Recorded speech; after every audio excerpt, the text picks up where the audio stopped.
And welcome back aboard Blurred Force One with your boy Mo and your girl Polly. And this is the Supercast. The Supercast, where we talk about all things superhero and our pop culture media. And that's movies, TV shows, video games, comics. We do some news, talk, do some speculation, all that good stuff. And it's the new year, y'all. We're here. 2026 is here. And We're still alive. yeah, somehow we survived 2025. Oh, and before I forget, y'all get down there and hit like on this video. Show some love to your favorite blurs. So yeah, 2025 has arrived. We are intact. We're glad it's gone. But cool stuff happened last year. We talked about that on a previous episode. But we're looking forward to the things that are happening this coming year. This month, in fact. We have Wonder Man coming up. We are going to talk about that trailer, the official trailer that was dropped. Also, there's some shenanigans going on behind the scenes when it comes to these Marvel Doomsday trailers. We want to talk about that. And just some other, stuff going on in the news. But before we do that, first of all, Polly, good to see you. Hope your New Year's celebrations were good. And It was good. yeah, what you been up to that's nerdy this week? Wow, watched a lot of movies, like the whole New Year's Day and watching everything, and New Year's Eve and watching everything. That's pretty much all I did. Vacation. Played some games, played Marvel Rivals. I wanted to actually head to the Times Square on Marvel Rivals for the ball drop, but I fell asleep. Mm-hmm. What you gonna do? I'm wearing the Jeff. Oh, Jeff, that's nice. Yes. So the Jeff official is merch always with is me now. the official merch is spreading around the globe now. Apparently. Oh yeah. Oh yeah. I Yeah. still say Jeff is what a good idea. Who thought of that? They're not getting paid enough. Whoever created Jeff the Land Shark, I guarantee you Marvel is not paying them enough. Oh yeah. Just because they don't ever pay enough. And they should actually squeeze every last penny out of this shark. I mean, they're going to, but they're not going to give any of it to the creator. That just Oh, that's definitely trust me when I have, God, I could sit and rant about Marvel, Marvel the company, for a lot about how they screw people over. But anyway, that's something for another day, right? Yeah, that my New Year's, you know what? It was pretty good. On a personal note, I went on a date and it went really well. So yay, Oh, good for me. good for you. But also in the last week, obviously we had post just right before Christmas. Stranger Things Volume 2 came out, and I briefly mentioned watching it. It was really good. The finale came out yesterday, the day before yesterday, and the internet's abuzz about it. I really liked it. In fact, I won't say I loved it. Nothing happened in it that I didn't expect. If that makes any sense. you always do that. You always Yeah. predict everything to the letter, and then you never surprise. I don't know how you live with yourself like that. I love the journey, and the destination is not as important. But also, just because things aren't unexpected, their surprises aren't what make good story. I think character and character development is what's most important. And look, we spent 5 seasons and damn near 10 years getting to know and love these characters and what they've been going through. And I know people are like, somebody's got to die, and no, they don't. They gotta be. I mean, if it would have happened, fine, but like, whatever. Not the person that there's a person that I predicted was gonna die. I knew for sure they were gonna die, and it happened. And I was like, again, unsurprising. They damn near said it was gonna happen in the previous episode. I will probably like stop talking to you, a month ahead of the Doomsday, because you are so gonna ruin everything. It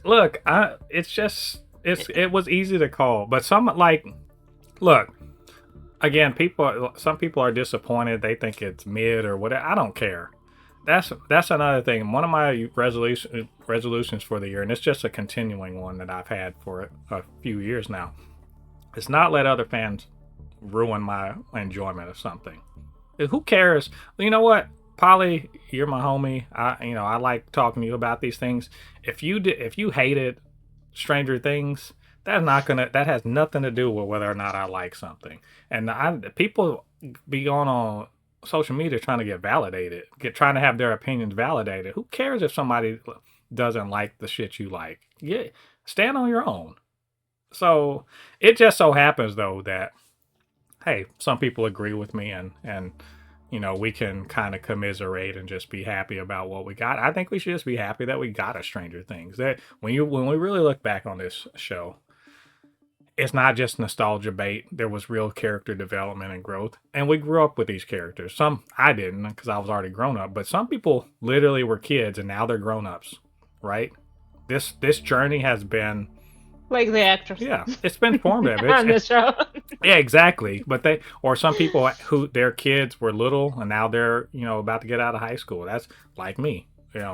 My daughter's going to be out of high school in 5 months or 6 months. So you get what I'm saying? Like, this is a cultural moment, and I think we should just be happy and embrace cultural moments like this. We can collectively be happy about something, even if your fan fiction in your head didn't turn out the way it went. That's fine. Just yeah. Actually, I really enjoyed it. I really liked the finale, and then I went online. Which is always a mistake. And yeah, people had so many complaints, so many random complaints. Like, they didn't like that arc, they didn't like that resolution, they didn't like this or that. Like, come on. I mean, I know that, yeah, some people had theories and some expectations, and again, I just wrote about that somehow, like, the only perfect ending is the one that you don't see. Mm-hmm.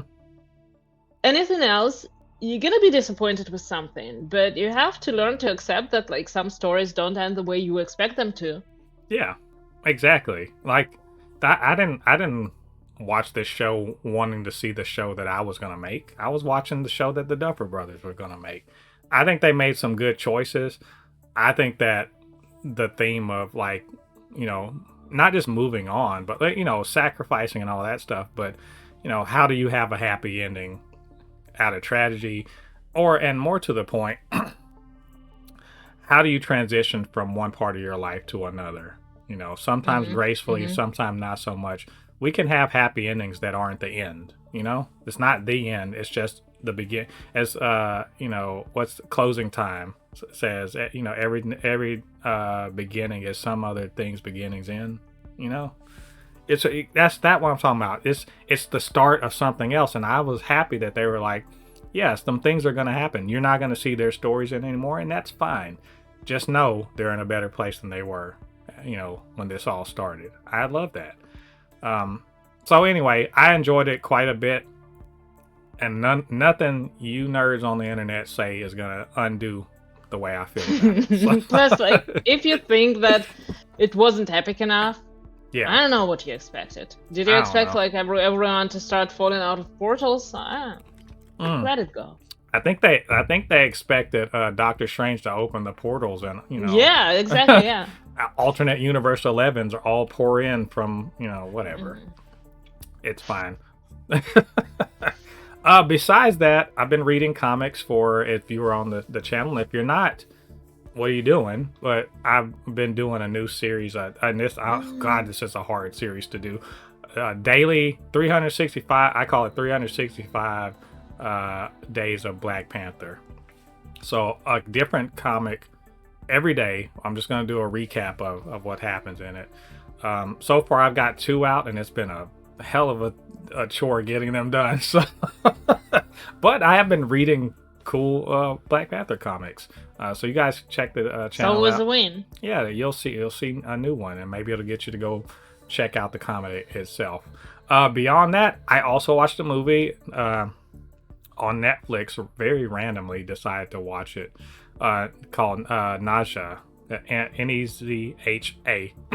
It's a Chinese film, and if y'all don't know, but probably because you're in a Western bubble, it's like a huge it is like a huge movie franchise in China. And when I say huge, without any help from other, I mean, some help, sure, but without too much help from Western audiences, it's like a multi-billion-dollar franchise. The sequel is like 2 point something billion dollars in 2025.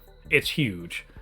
It's on Netflix. I watched the first one and it's fucking good. Like, I really like that movie. I like it a lot. I like it in the way that I liked, and I know it's not the same, but like Kung Fu Panda, and like I like it the same way I like some of the aspects of Shrek and like Frozen and all that stuff. It's really fucking good. Like, you guys should watch it. If you even halfway care about like mythological things turned into like kind of a family friendly adventure thing, there's some action sequences in that would look good in the MCU. So like, definitely check it out. It's both of them are on Netflix, at least in North America. But just look those up. I'm gonna be watching the sequel sometime soon. I think it's great, and I understand the hype now. So that's all my nerdy stuff. But guess what? Guess what's happening? Oh no! We skipped it last week. We skipped it last week, right? But this week, we got to do. Oops, that's the wrong one. Nerding on a budget. That's right. We're back with. I got some stuff. Look, Christmas is over. My wallet does not love me right now. But I can't help it. I got to show y'all some things I got. These are from Amazon. And also, I got something, before I show y'all that, something I got from my daughter for Christmas. Something I've been asking for. And it is technically on a budget because this was on sale. But I got the 4K copy of Dungeons & Dragons Honor Among Thieves. It's a great movie. You guys should watch it. I blame some of you nerds for the fact that we're not going to get a sequel to this. I think I said it at the time.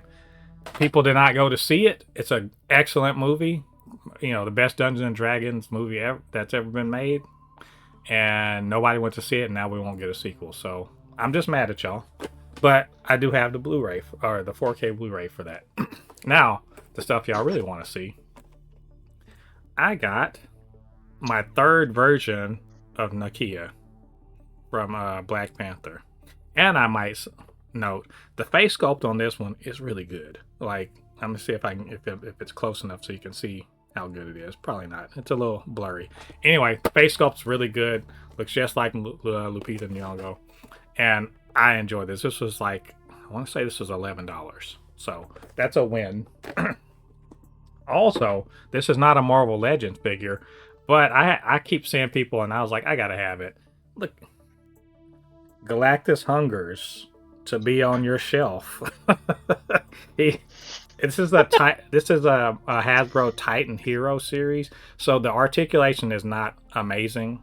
And to be honest, Galactus doesn't need that. Yeah, it's cheaper than the Marvel Legends. The Marvel Legends version of Galactus, there's a build-a-figure version and then an actual figure. The actual figure, if you try to find it online, is like $800, and that is not nerding on a budget. So this one, that's barely even nerding. Yeah, this one will suffice. I think it looks really cool. Got Ralph Ineson's face sculpt, which you can't really see that well, but there, maybe there. Come on, there you go. You sort of see it there. It looks really cool. It's big. It's roughly about 2.5 times the size of a Marvel Legends figure, so it looks nice on my shelf. I really wanted it, so I got it. I think that was $12. I'm not jealous, like at all. So happy for you. Well, it's great. It was $12. It's normally $20, I think, online. This last one is an unconventional buy, but I was at the store. I was at one of our stores, cheaper stores, and they had this on clearance for $5. So here we go. Look who it is. It's the plushie. It's a plushie Spider-Gwen. I love Spider-Gwen, and I think it's actually probably missing. I think there's supposed to be isn't there supposed to be something back here? I don't know. But I don't think she has a cape. I feel like there's webs or something back. I forgot. There. I do have a statue, like the Diamond Select. Yeah, but either way, I really like. She has a cape. Yeah, well, she has. I feel like she had something, but it's irrelevant. This was $5. I really like Spider-Gwen. I'm gonna sit her next to my Grogu plushie, and they'll hang out. So I just thought it was really cool. It was $5. So that's all my nerding on a budget for the week. Probably for a while. No, right. You keep no, saying this, every week. that's not true. I got something coming next week. It's just gonna be one figure, and then probably in the next 2 weeks I have a big haul that's gonna be coming from Big Bad Toy Store, and I'll show you all of that good stuff then. So, but yes, we are gonna do some news this week, as usual, and I've mentioned some of it before. Marvel Mystic Mayhem, though, is a mobile game by NetEase, which also does Marvel Rivals. Well, they're shutting up Marvel Mystic Mayhem after less than a year. Ryan Coogler talks about a character that he wanted for Black Panther but couldn't use, and let's talk about how that's a huge fumble. Marvel seemingly validates influencers who react to a leaked trailer. Is that a good move by them? I don't think so, but we gonna talk about it. Then Marvel releases the official, high quality, not leaked version of the Thor Doomsday teaser trailer, and then we're gonna talk about the Wonder Man official trailer that dropped yesterday.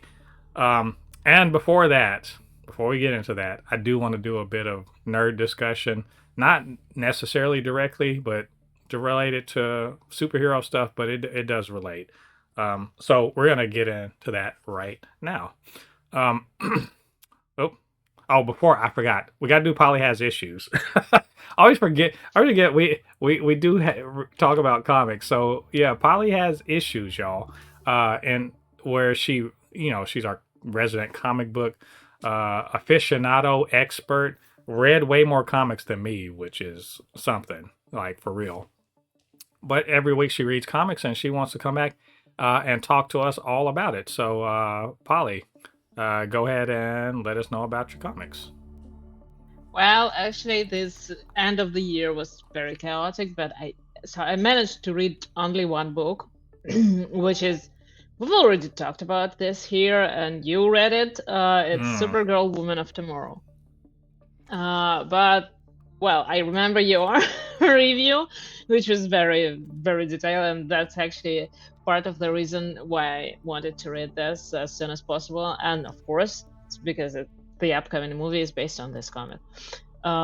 This is a very interesting story. I don't know. I don't have any prior experience with Supergirl. I never read her comics. Like, came across her maybe once or twice in random stories. So probably cartoons or something. Mm-hmm. So I don't know a lot about her. So I can't say. But I keep seeing that people claim that it's a very different characterization from what she usually is. Can't confirm or deny, because obviously haven't encountered her before. But the interesting thing for me is this is one of those books that you can just pick up and read whenever. And I love that the DC is basing this movie on something that is very easy to access and easy to just pick up and read without any prior knowledge. That's a very good idea, in my opinion.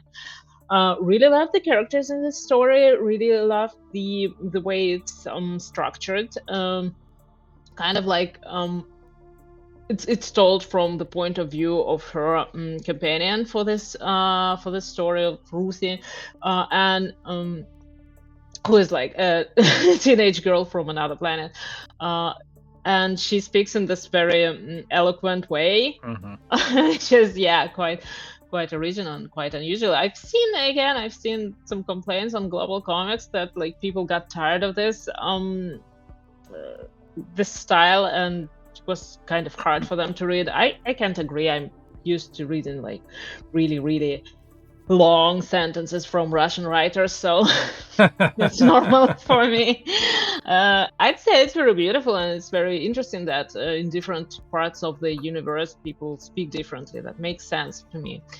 Love the story again, and can't not mention the art, because the art is very stylish, very kind of retro, and it's a very unique thing. And they kept the same writing and artistic team for the whole run, which is very important. So Mm-hmm. you don't have these issues that are just like you open them and oh, who is that? You don't have that in this story. I love that.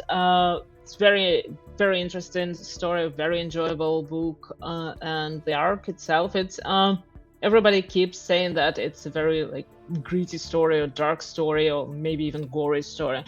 In some ways, I'd say yeah, but I don't think that that is the main quality of this book, or it actually is that impactful. The story, the characterization, and the events that are going on, the message behind it. That's the main thing for me. Mm-hmm. So really loved it, really recommend it, and can't wait for the movie. I 100% agree. I really love that. Like, I should go back and read it again. I just read it. Right? Oh my god, no! You read something new. I get it. Like, it's just so good. And you know what? Some of the complaints I think about it, I'm gonna be 100% real here. I'm gonna keep it a buck. It's fucking misogyny. That's just all it is to it. Because in the same way that people complain about She-Hulk, if you think about the complaints you've heard about, you know, Kara Zor-El's characterization in this book, and think about people's problem with She-Hulk characterization in her series, and it basically comes down to the fact that she's not like, I mean, she's too strong. She's too big and too strong to be held down by men's opinion of her and what she's doing, right? She's literally the strongest person in the entire book. Without a doubt. No one can make her do anything she doesn't want to do. And they can't accept the fact that Kara Zor-El is not meek or submissive or humble. She's kind of a mess. For good, and there's good reasons for it, but they can't, like, people can't accept that, men in particular, and it's really just fucking weird. She-Hulk explicitly talks about this, but, like, you know, in Supergirls, it's just a given. No one's going to push her around. No one's going to tell her what to do. You get what I'm saying? And so she doesn't have to do all of this, you know, all this kind of bowing to patriarchal foolishness. And I think it rubs people the wrong way. Interestingly enough, and I don't know if Tom King meant to do that. I don't know if he meant to do that, but that's what I got from the character. And so it's interesting that, and I know Tom King's not for everybody. I get that. But he's an interesting writer at the very least. He makes some interesting things. And so I don't want to read. Out of I've read a few things from him, and I like each and every one of them. So I don't know.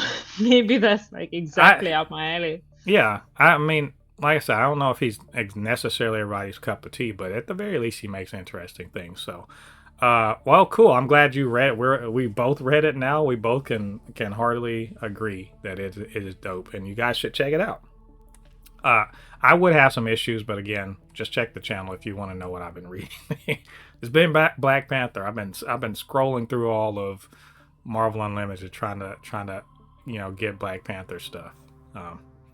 So you guys go read some comics.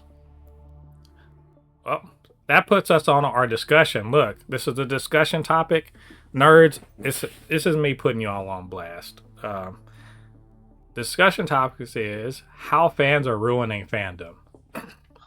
And this is relevant to us because we are deep in the trenches of the culture war. We always are. But fans have been ruining comic book movie fandom for the better part of the last decade. I would say that the rise of the grifter channels and the rise of the, you know, toxic fans and everyone, you know, people literally saying so and so raped my childhood. That's George Lucas. But you get what I'm saying? Like, people are, it's, and most of it isn't even related to the actual thing. It's about the art or the movie or whatever. It's what it represents, because it's all culture war stuff. So it's not just about, oh, I want to, you know, that people aren't enough to be about a good story. Now they want things that's cater to their beliefs or cater to their, prejudices, or cater to their fan theories or cater, you know what I'm saying? So when I say fans are ruining fandom, what I mean is we just sort of hinted at it. You and I watched Stranger Things, right? The series finale. And it made us feel a certain way, and we go online and you have legions of people trying to argue into believing that the thing you liked isn't that you didn't actually like it, or if you did like it, is because it was for stupid reasons, or you're an it. You know what I'm saying? Like Yeah. I love things, or I like things, or whatever. I enjoy things. I don't always love the fans. We are. I don't know. I got a bit more to say about it, but you get the gist of it. What is it with the fans making fandom such a shit place sometimes? Oh, quite a question, I think for the most part, like it's just people trying to seem more interesting and more complex than they are. Because at some point, it started to be very cool to not like things. And it started to be really uncool to like things. Because, like, if you like something, you can talk about it, you can praise it, you can be happy about, like, new things coming out. But if you don't like it, then you kind of, like, I don't know, sometimes you seem contrarian, sometimes you seem probably smarter than everybody else, at least in your own eyes. That's the only reason I can think of, because like you don't have to kind of like teenager behavior, Yeah. Because teenagers think that it's not cool to do this and do that, and like the cool things are always the terrible things for them somehow. Like, I don't know, drinking is cool. I mean, yeah, it's never playing not cool. games is not cool, something like that. So it feels kind of like that a little bit. But again, I can't say that I'm happy with everything that studios and like creators put out. Sometimes I have criticisms. Sometimes I straight up hate something, right. like The Rise of Skywalker. That movie was so, in my opinion, so terrible that it did really kind of made me lose interest for a while in Star Wars. I like things that are not connected to the Skywalker saga, but Skywalker saga itself, kind of like over it. So, but I don't make it make this dislike my entire personality. At least I try not to. And some people, yeah, I guess they do, and they feel like they are owed exactly the things that they expect, things that they want to see and want to read. And instead of creating them, instead of like trying to see, maybe trying to expand their area of interest, trying to look at the stuff through different eyes, they would also always go to their default mode of rejecting it and not even giving it a shot.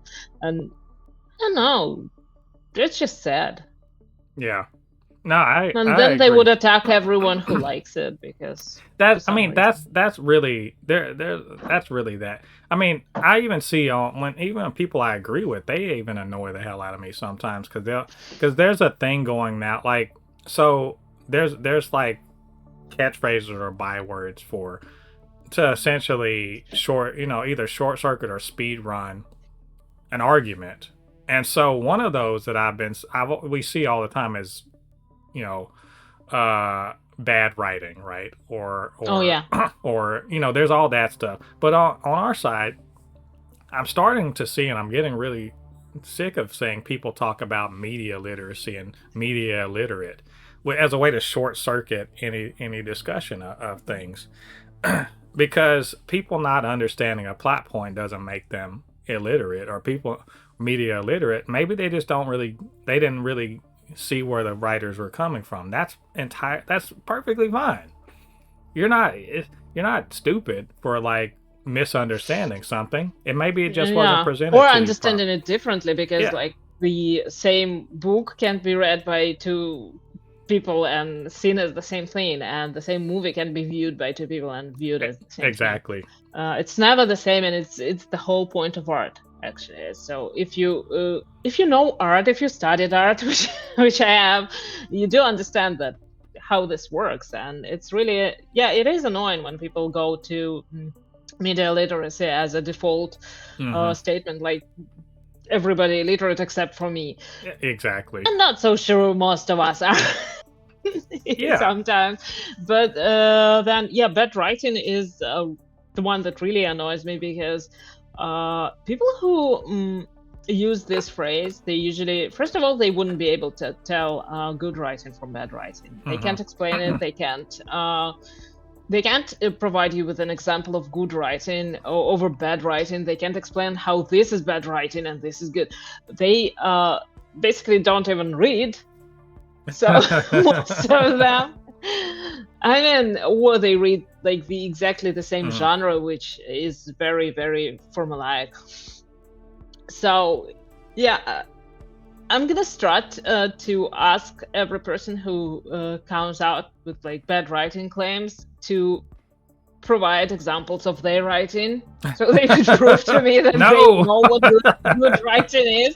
And unless they can do it, and if I don't find that it's like ChatGPT, then we'll talk.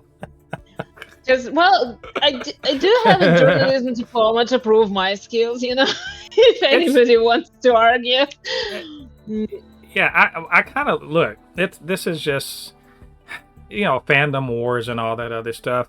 I think people they want to have their opinions co-signed. And I'm like, why? Why do you want, look, it gets annoying. It's not the problem when they want somebody to confirm that yes, other people think so too. It's a problem when you say something and they show up to argue with you. Yeah. Like, you're like, I like the finale of Stranger Things. No, it was bad, you stupid. Yeah, and part of it, part of it, this is the tribalism stuff, because look, it's some of it's bad faith, criticism. Or you see something you like and someone says something and it feels like an attack on yourself or whatever. And sometimes it really is. It's a coordinated campaign by people to tear down something for an ideological reason. I'm not really talking about that. We can dunk on grifters all we want to. That we do it at will, right? What I mean is people, writing fan fiction literally or in their head and being mad at the producers or the directors or writers for not having psychic access to their fucking head and their head canon. Your head canon is not real. None of that shit is real. And stop pretending. If they didn't give you exactly what you wanted in your head, go write your own fucking story. There is another problem with that too, because they always want the best for their favorite character. They pick their favorite character. They want them to thrive. They want them to have all the best things. No problems at all. They want This is why I don't particularly like when people start claiming that this character was done dirty. Yeah. Or this character deserved better. You know what? Not all characters deserve better, because not always people get what they deserve. Yeah. So sometimes a villain would walk out, they would win, and sometimes the good character would, I don't know, end up in a horrible situation or something. And they all have to go through very shitty stuff. Look at Daredevil. Daredevil has to go through shitty stuff, and that's the only reason why I like him, honestly, because most of his problem is he creates himself. But we had this conversation, I think, when they killed off Foggy, and many people were like, "How dare you kill off Foggy?" But we all know, everybody who knows Daredevil well and reads his stories and follows his journey, we all know that there's always gonna be somebody who ends up killed by Bullseye.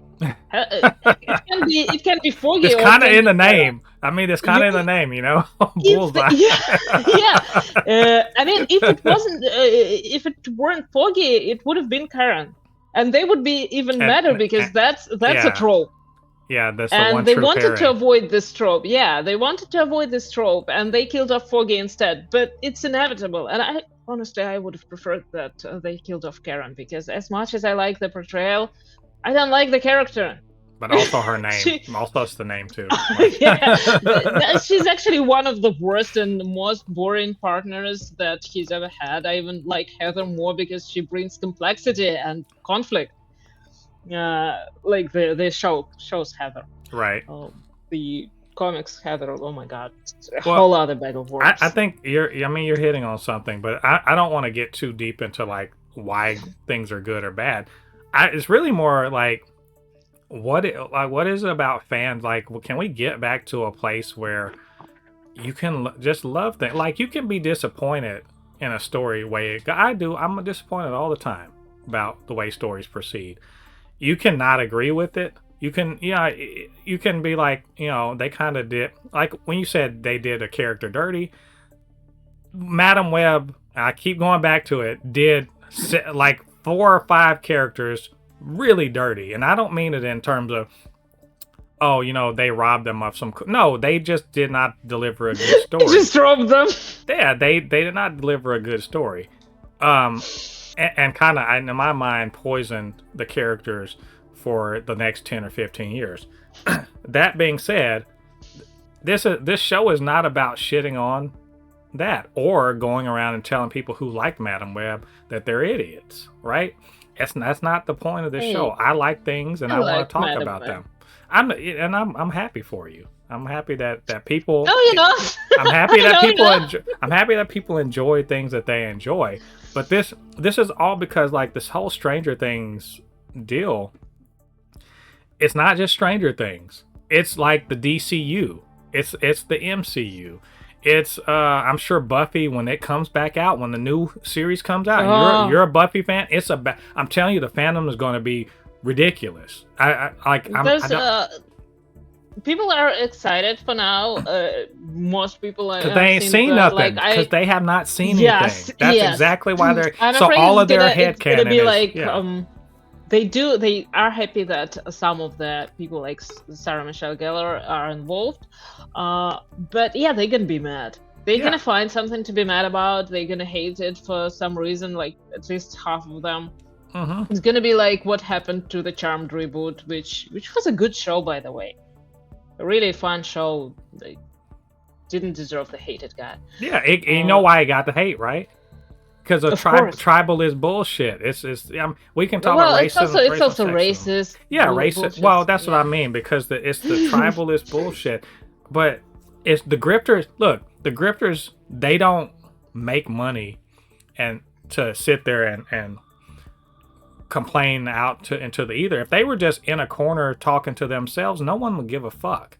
It's not that. They exist because there are fans out there that want to have their shit validated, and then they go watch it. And hell, I found myself doing that too. I want somebody else to have a voice of authority and validate my opinion, and that's weak. I love sitting here talking with you about it and other people online about, how good or bad I think something, or how I enjoyed it, what it made me think about. I love that. That's a community having a discussion. But the community that seems to go around grifters is to validate opinions of other people that are just, they want to be mad at this stuff. They want to be mad that their version of it isn't what holds sway.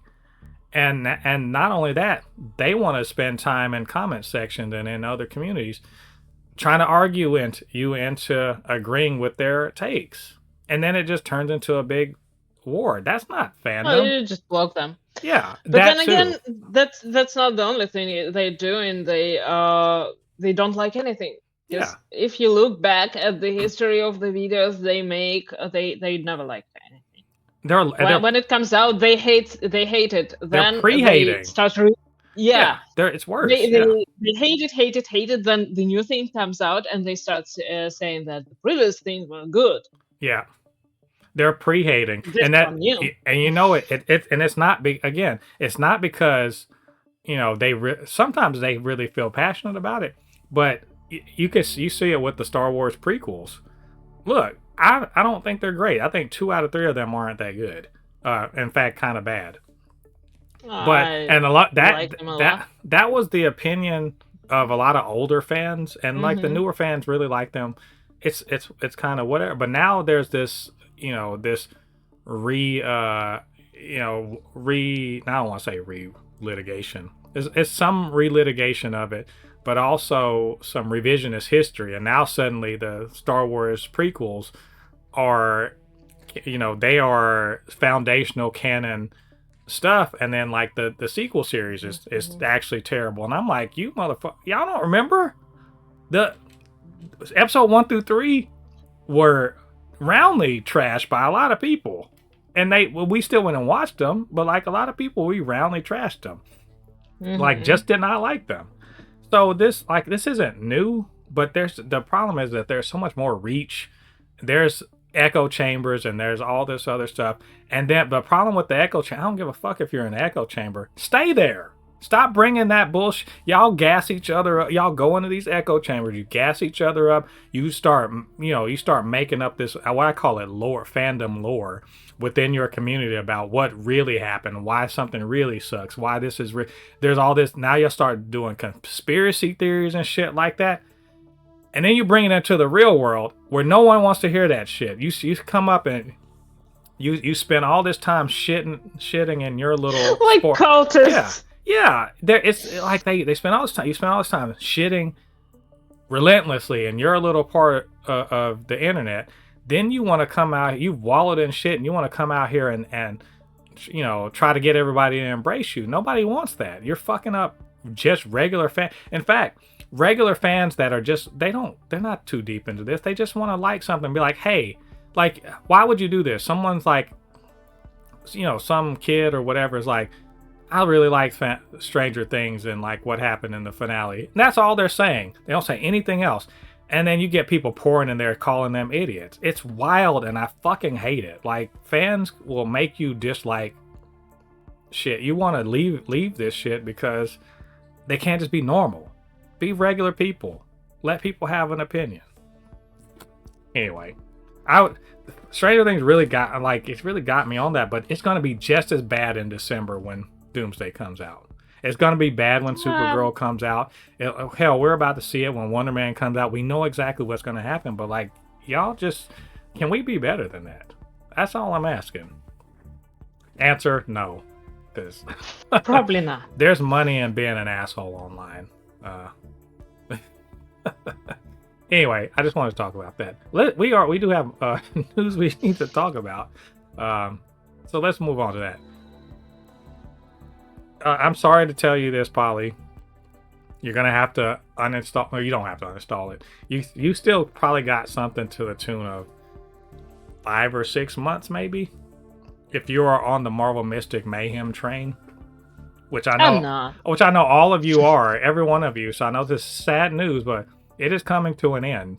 They announced what a great Christmas present right before, like right around Christmas. They were like, oh yeah, we're not, we're gonna shutter this eventually. So don't worry, we're not gonna drop any more DLC, which is the lifeblood. All the little the content packs and like the, what do they call them, the Microtransactions. Yeah, all the microtransactions, all of the season passes and shit. That's the lifeblood of things. Like, it's a free to play game.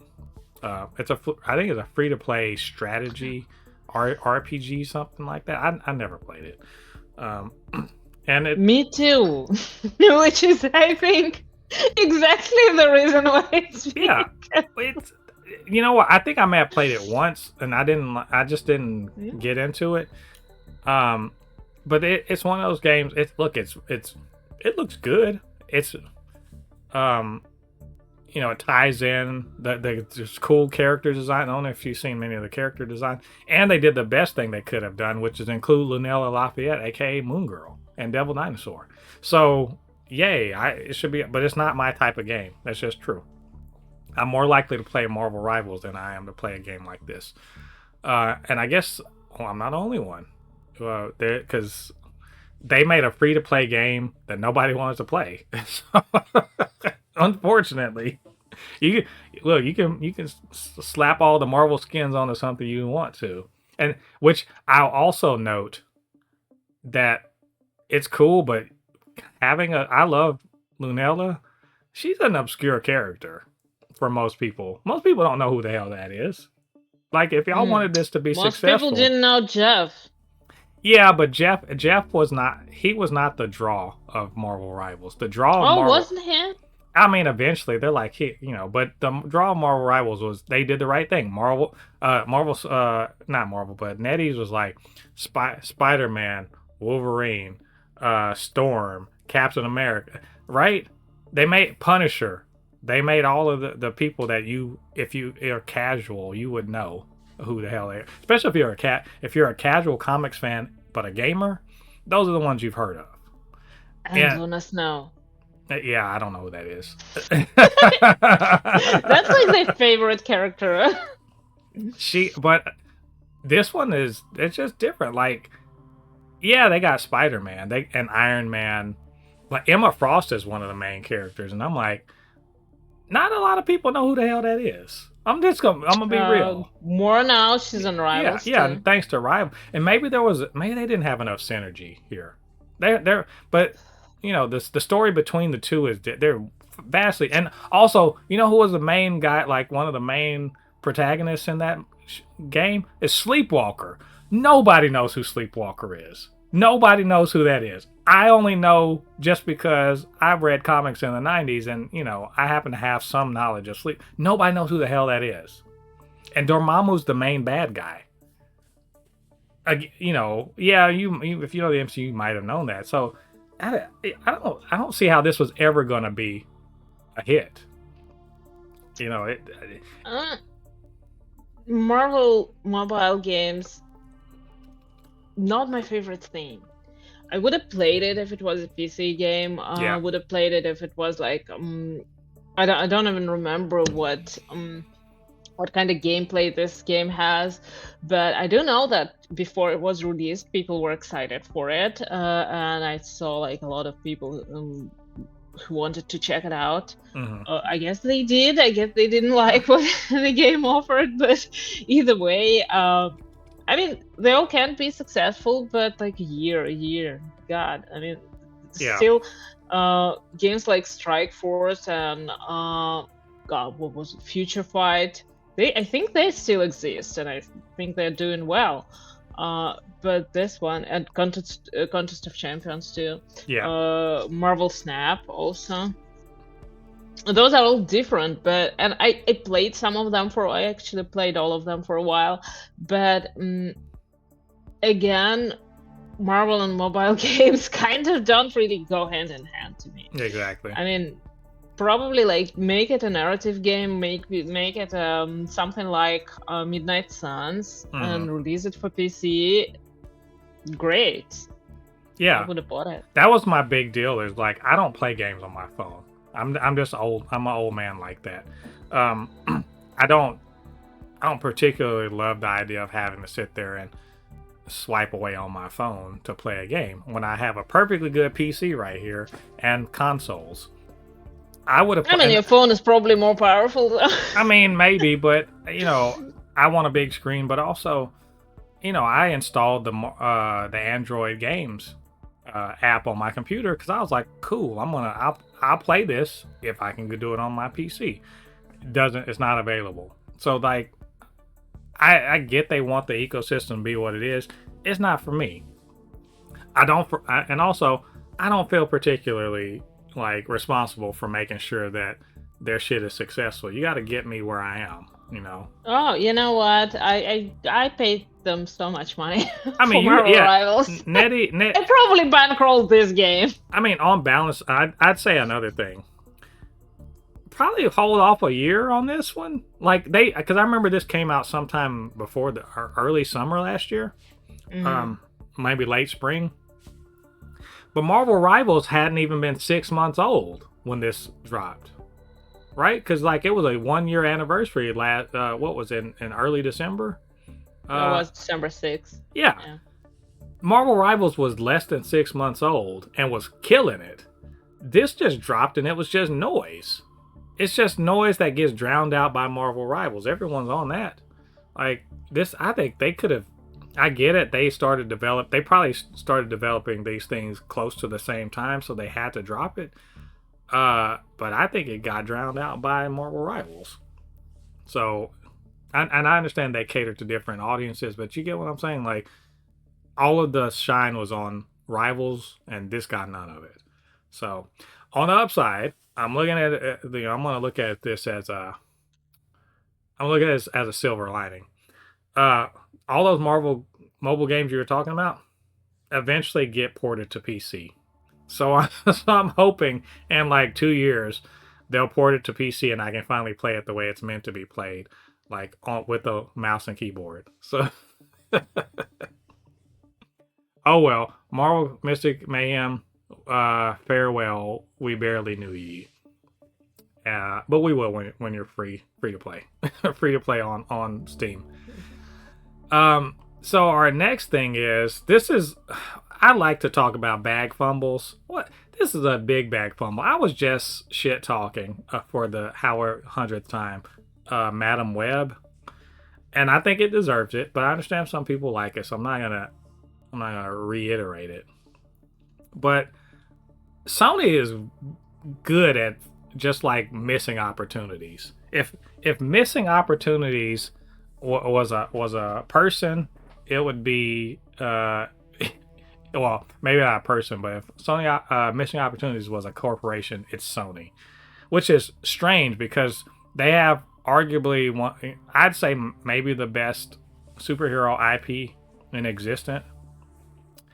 And you could probably argue with me and be like, it's probably Avengers. Yeah, it is Avengers in terms of like sheer numbers. What I mean is, they have Spider-Man, so they could literally just make a movie with just one character in it, like just one hero, and then like one villain, and it would make big money, right? Avengers, you need like 17 people and then, 33 side characters just to make one movie. So Sony's got the Spider-Man franchise. They have control over the characters in the franchise, and they very, intelligently let Marvel Studios use Spider-Man, right? And made big money off of that. Cool. So why is it that when Ryan Coogler was about to make Wakanda Forever, right? Or not Wakanda Forever, the first Black Panther, and he wanted to use Kraven the Hunter because they were kind of basing the story off Christopher Priest's, Black Panther run back in the late 90s. And one issue featured Kraven fighting Black Panther. And he was like, can we use him? And Marvel was like, probably not, but we'll see. And they asked, and Sony was like, hell no. No, leave our characters alone. And then they went ahead and made Kraven. Yeah, and they used Claw instead, which was good. Look, Claw's great. Claw makes sense. But Kraven could have been in one of the most success, like in the first Black Panther was $1 billion movie. Kraven the Hunter, a Sony character, could have been associated with $1 billion movie and have put Kraven's name in front of everybody, and then jump off and do something else, right? With them in the Sony universe. They said no because Sony loves to fumble the bag. I think this is wild. It's like, this is not a huge thing to like necessarily discuss. I just think it's wild.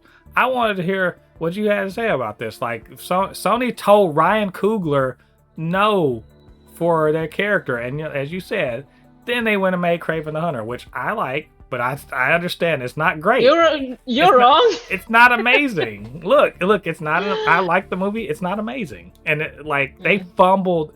They fumbled that character. Not as bad as the Madam Web characters, but close. Very close. I understand why they did it. I understand that they saw, like, they wanted to use him in their own project. They probably thought that it was a good idea. They probably didn't expect, not that they didn't expect much from putting him in a Black Panther movie, but I mean, Black Panther did fine without him. Oh yeah. Doesn't matter. Doesn't like in the big picture. It doesn't really matter. But well, they tried. You know. Did Yes, they tried. Well, they tried. Famous last words.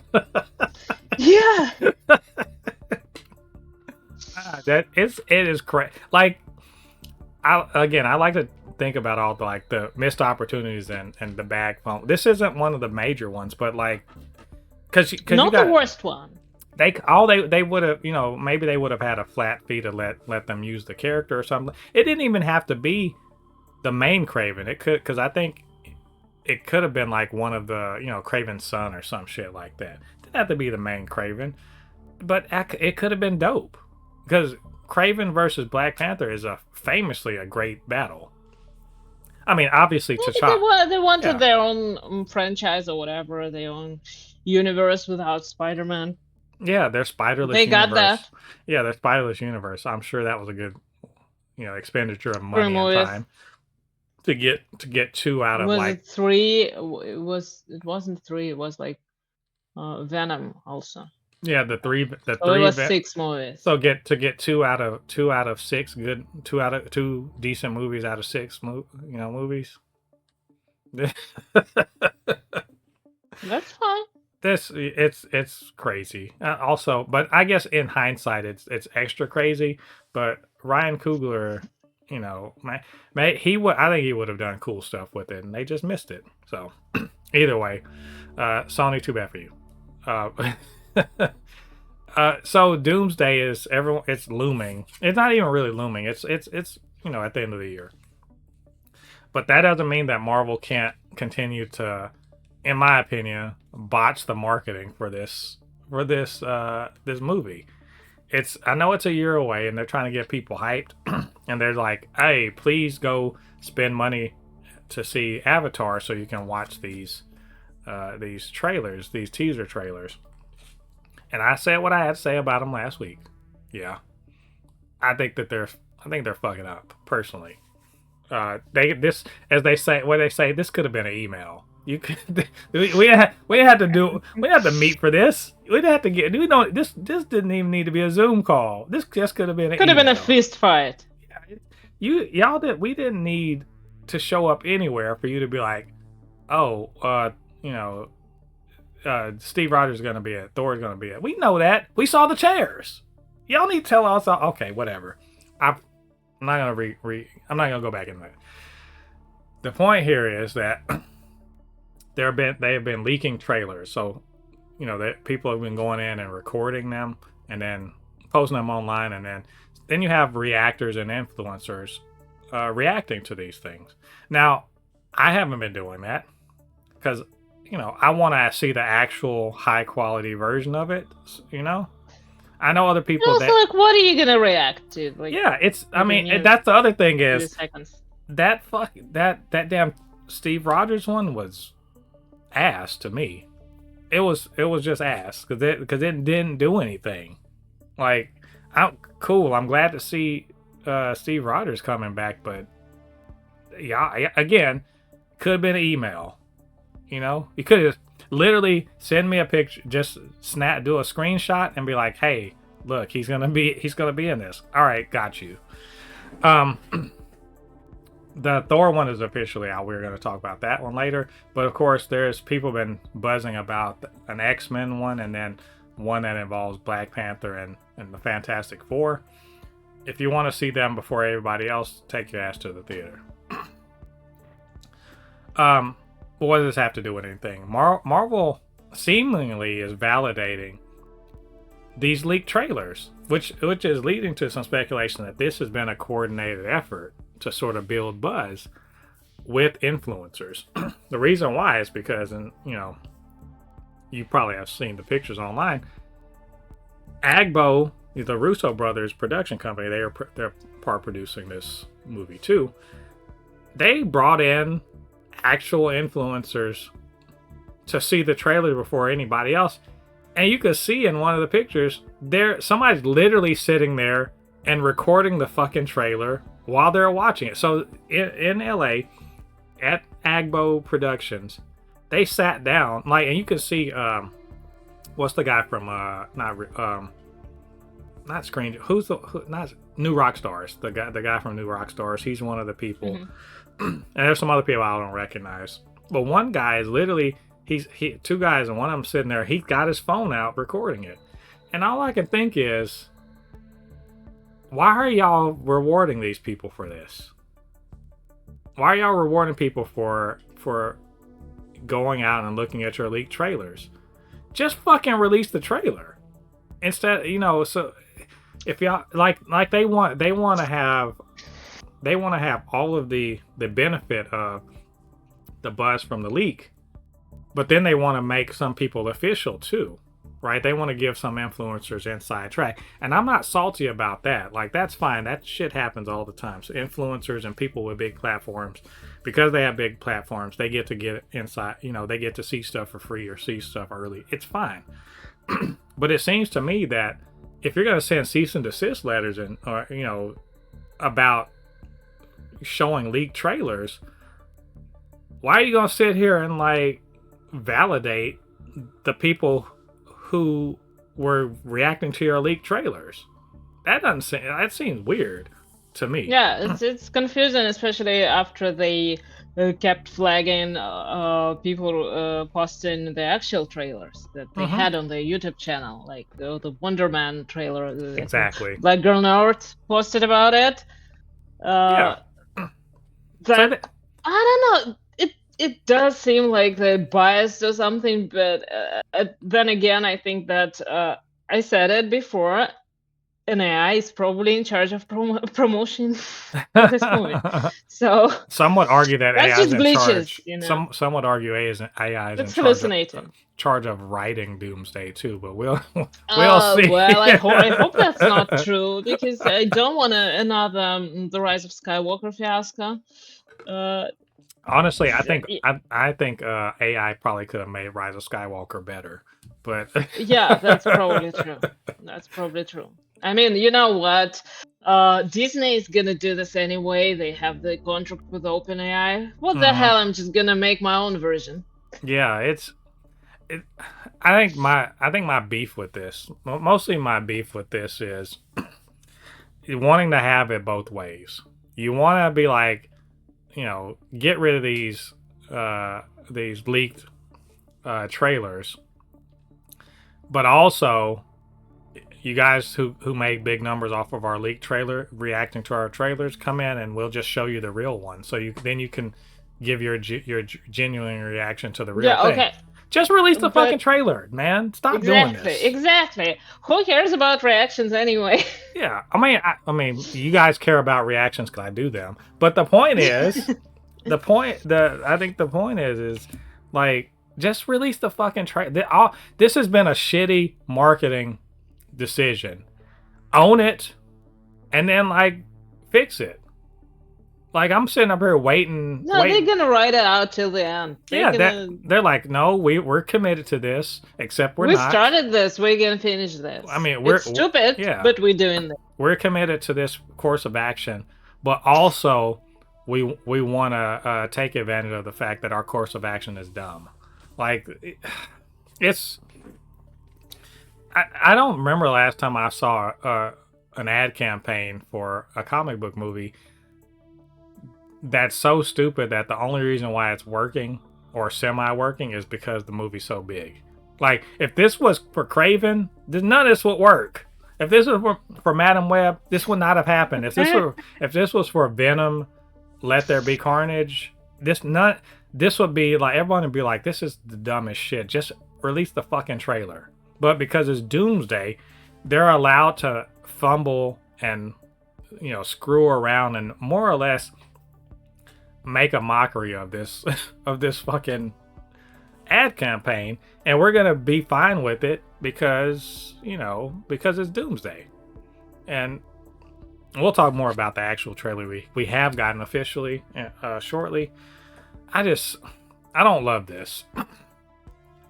And but good for the new Rockstars and all them for having their existence validated, and their platforms are going to grow because of it. Good for them.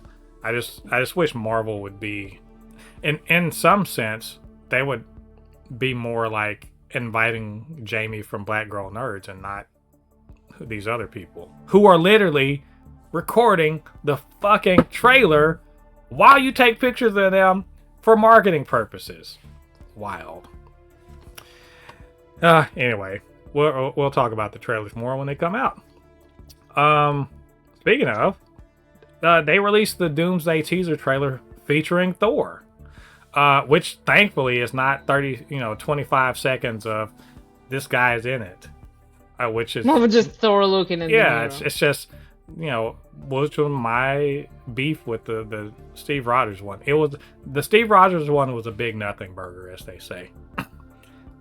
There was no reason for it.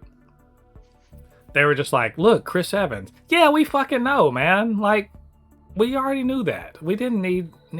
Oh, look, he's on a Triumph motorcycle. I know. Great callback. We know. Captain America likes to ride a motorcycle. Dope. He wasn't throwing it around a shield. He didn't even put on the suit. He was looking at his suit as if he was like, should I dry clean this? Is it dry clean only? He's looking for the tag. Is it dry clean only? Yeah, you can tell, not happy with that one. The Thor one was better. Right? It was better. He talks. Yeah, there were actual words were spoken. He was having a I felt like he was he was having a conversation with his dad, but I felt like it was like Jesus talking, like praying to his dad, like, look, they're gonna make me, like, I don't want to have to do this, but I guess I will. Like, he was doing that stuff.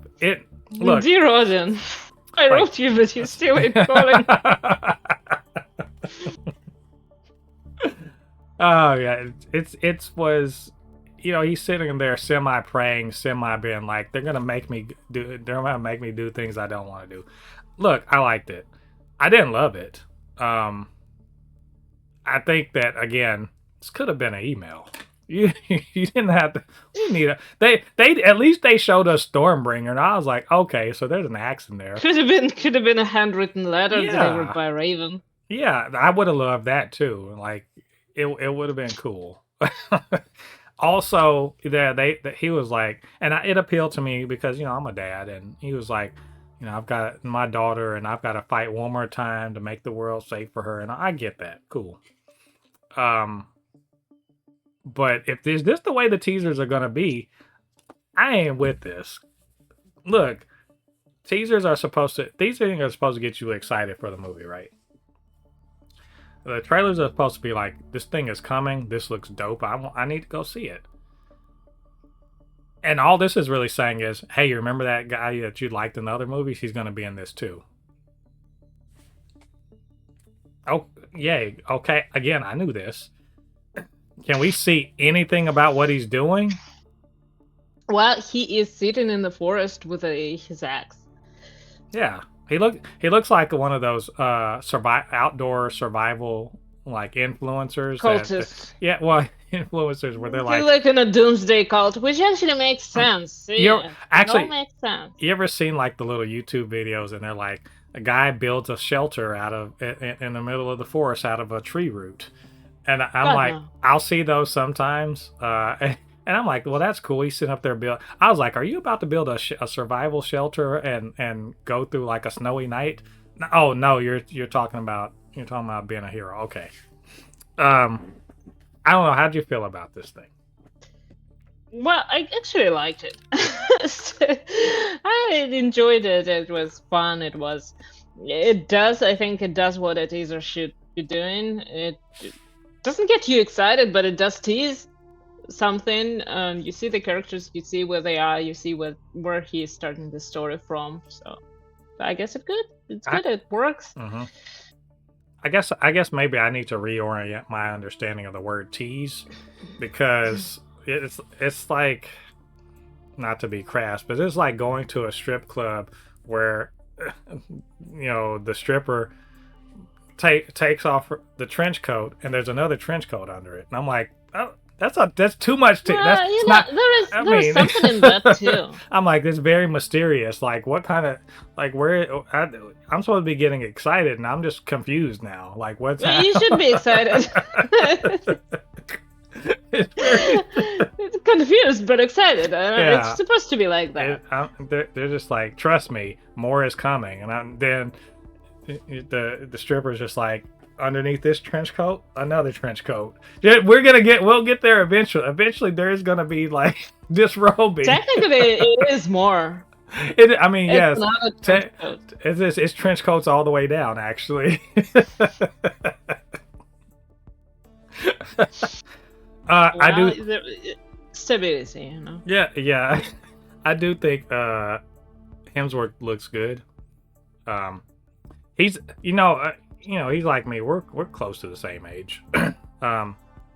He's more. He's showing like more, maybe a little more getting older, but also hopefully wiser. I like the dad angle of it.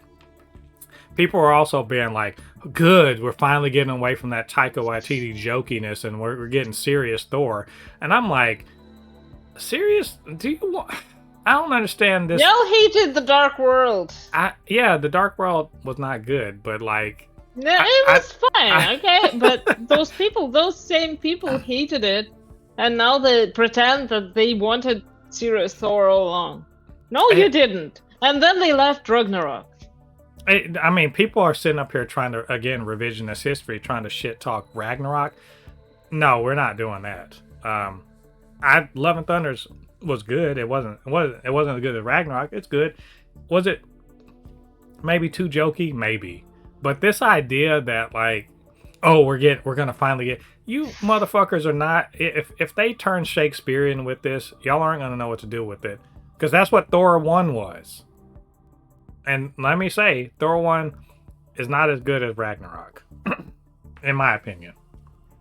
But y'all had literal Kenneth Branagh direct a fucking Thor, and a lot of people they don't love that first Thor.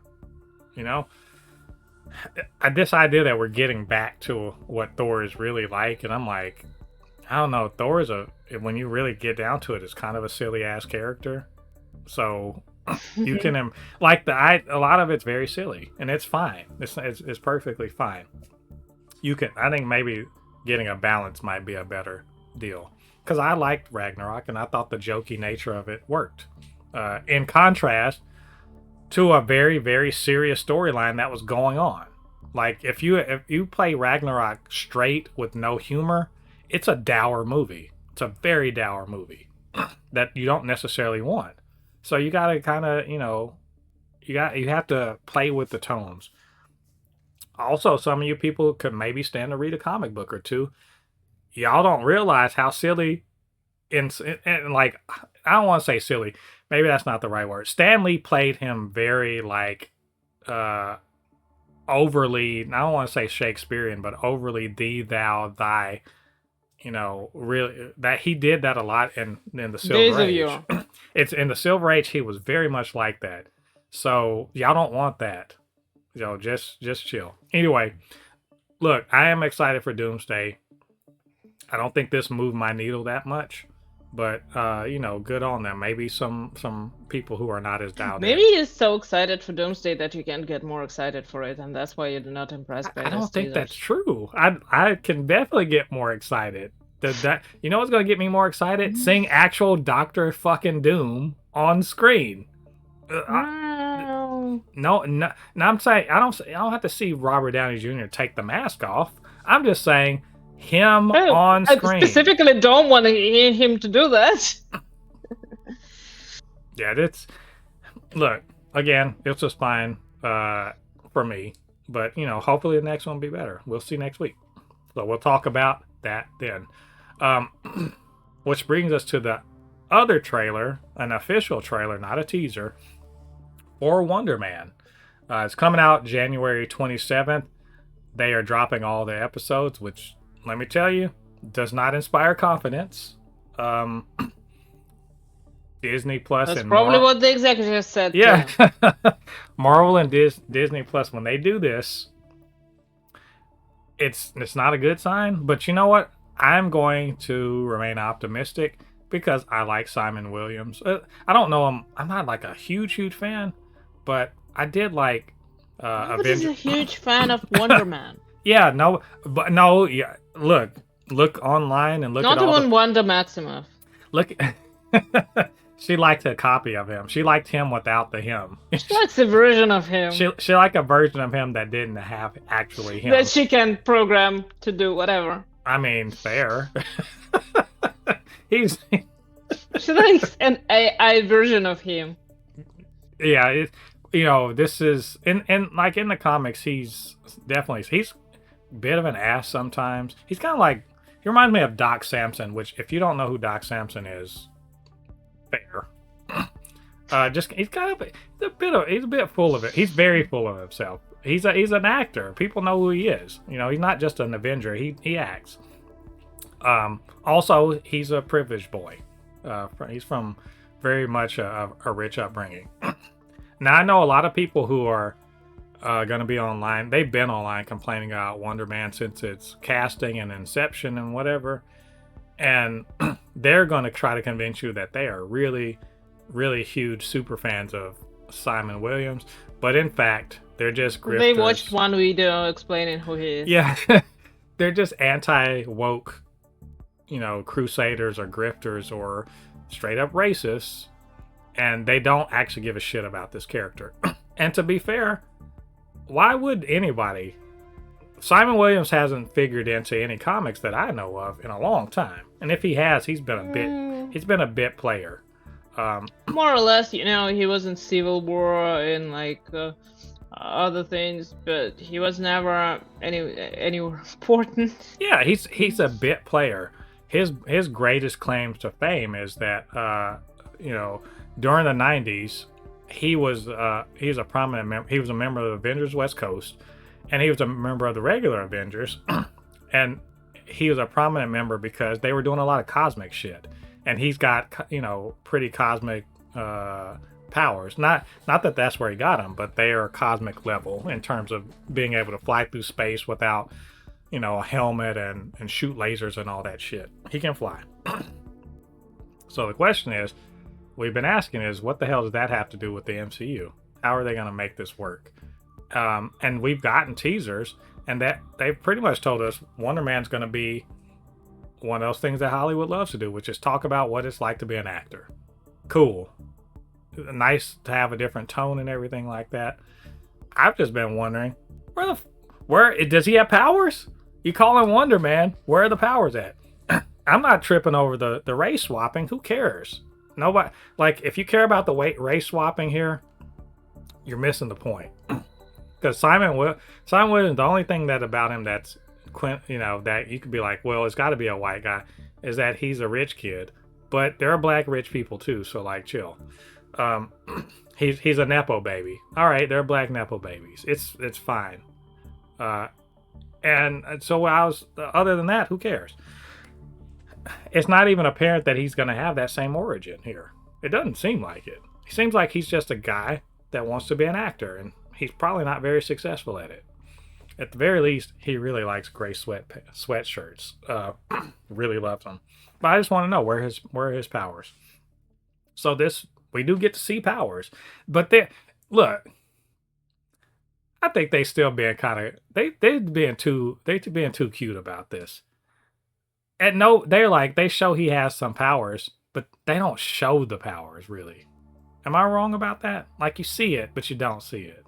I mean, you see it, you can't tell what they are just from watching the trailer, which is the point. But then again, the trailer suggests that he's hiding those powers. So why would you see them? And damage control is like, he's very dangerous. Oh, I was like, this has not become apparent to me. It just seems to me like this is a guy that wants to be an actor. Well, also, do you want an earthquake every time he decides that it's time to like slam his hands on the table?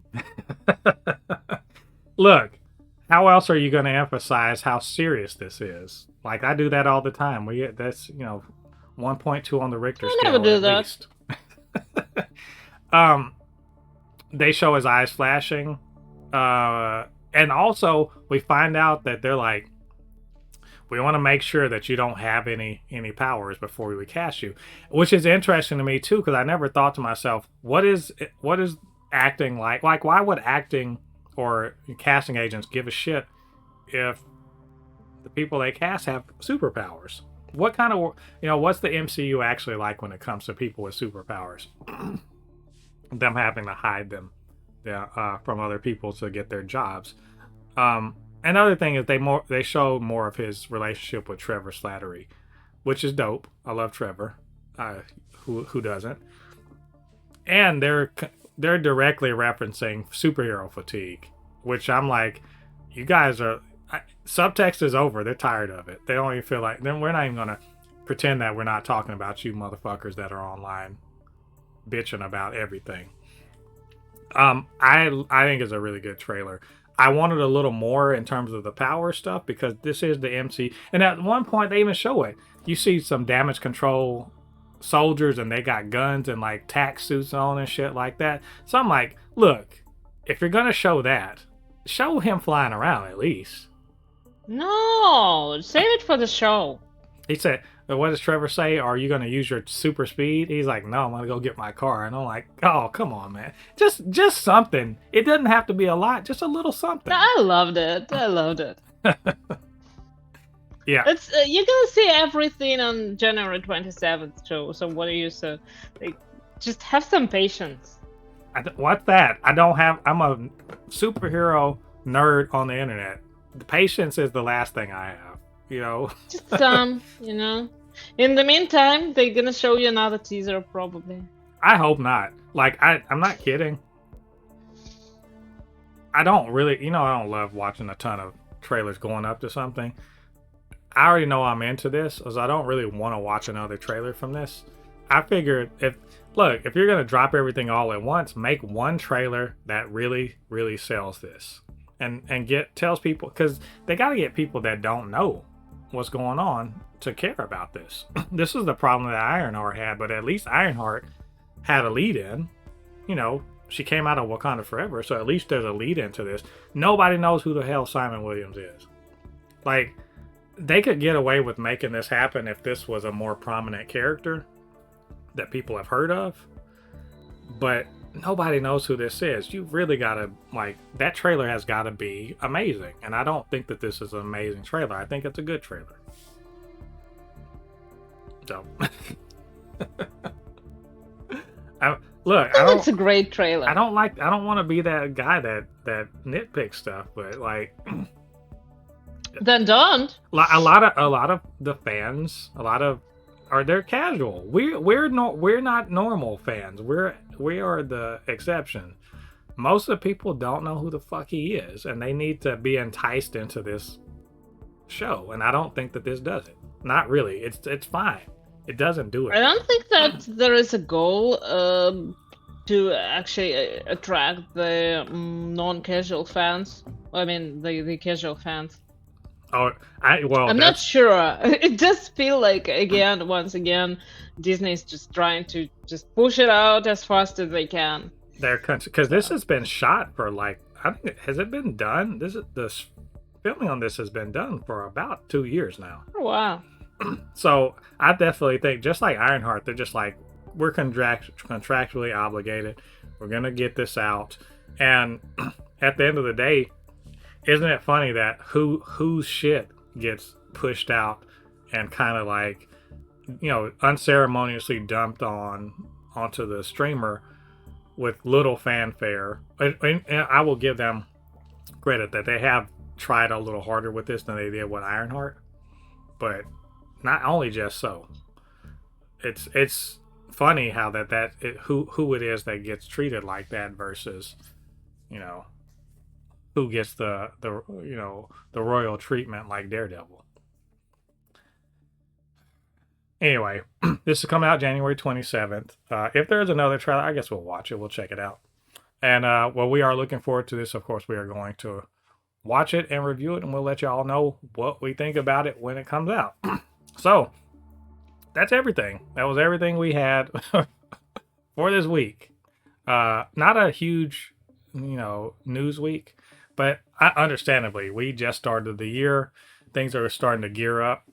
I understand, filming is about to start on everything again, and all that stuff. It's we're gonna get more news pretty soon. So, but on the off chance that we forgot something, or because you just want to get down there and let us know how we're doing, agree with us, disagree with us, troll, whatever it is, you know what to do. Get down there to the comment section and leave your thoughts there.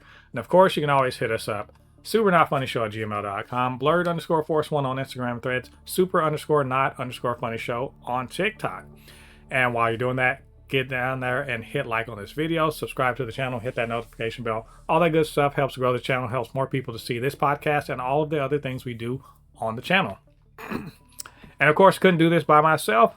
Needed my good friend Polly, to maybe bring me back from the from the depths of Madam Web hatery. Is that the word? From Madam Web's web of hate. and maybe to get me to be maybe a little bit more optimistic about some of this stuff. So anyway, where can they reach you on social media? It's _mixed on Tumblr, on Threads, and on Instagram. And soon on Twitch, probably. And Twitch, maybe, probably sometime eventually. Could be. Yeah. One day. One day. So you guys go check out all the social media for Polly. Show some love. Comment. Tell her Reed Richards sent you. I'm sure she'll love it. Don't do that. Oh man, so you guys, thanks for joining us. This is episode 213, I can't believe it, of the Supercast. It's been a good time. Next week, I'm sure we're going to have plenty more to talk about. Pay attention to the channel. I'm going to be releasing once a day a little short that kind of recaps Black Panther comics all across the years, and I'm trying to do them chronologically, so I'm not jumping around. You can theoretically, if you watch my recaps, you could get all of the Black Panther history eventually through the years. But also go check them out on Marvel Unlimited. There's plenty of Black Panther stuff out there, and plenty more stuff to watch on the channel in the meantime. So until then, I've been Mo, your comic extraordinaire on all things pop culture, joined by my good friend Polly, and we'll see you guys on the other side of the thread. Peace.